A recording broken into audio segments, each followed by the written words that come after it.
बाज और चूजों की कहानी। एक गांव में एक किसान रहता था।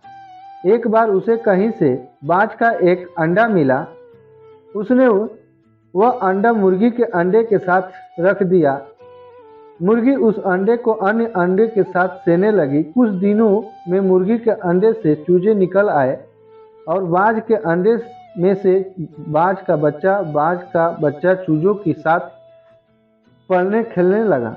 वह चूजों के साथ खाता पीता खेलता इधर उधर कूदता बड़ा होने लगा। चूजों के साथ रहते हुए उसे कभी एहसास नहीं हुआ कि वह चूजा नहीं बल्कि बाज है। वह खुद को चूजा ही समझता था और हर काम उन्हीं की तरह करता था। जब उड़ने की बारी आई तो अन्य चूजों की तरह देखी वह भी थोड़ी ही ऊंचाई तक उड़ा, फिर वापस जमीन पर आ गया। उसका भी ऊंचा उड़ने का मन करता, लेकिन जब वह सबको थोड़ी ही ऊंचाई तक उड़ता देखता तो वह भी उतना ही ऊंचा तक उड़ता। ज़्यादा ऊंचा उड़ने की वह कोशिश ही नहीं करता था।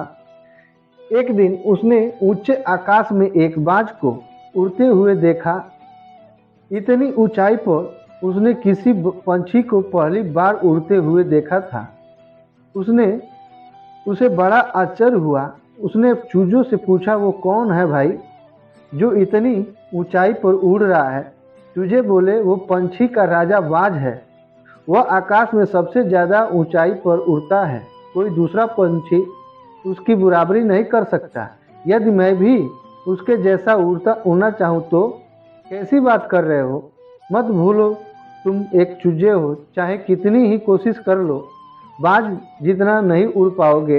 इसलिए व्यर्थ में ऊंचा उड़ने के बारे में मत सोचना। जितना उड़ सकते हो उतने ही में ही खुश रहो।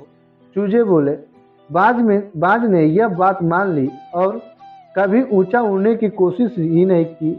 बाज होने के बावजूद वह पूरी जिंदगी मुर्गी के समान जीता रहता था। सीख, सोच और दृष्टिकोण हमारे जीवन पर बहुत गहरा प्रभाव पड़ता है। हम सभी क्षमता और संभावनाओं से परिपूर्ण, चाहे हम कैसी भी परिस्थिति में क्यों ना हो। हमें आवश्यकता है अपनी क्षमता पहचानने की और अपनी सोच तथा दृष्टिकोण को व्यापक बनाने की।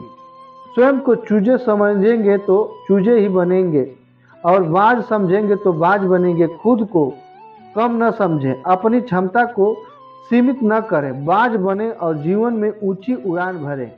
जय हिंद, जय भारत।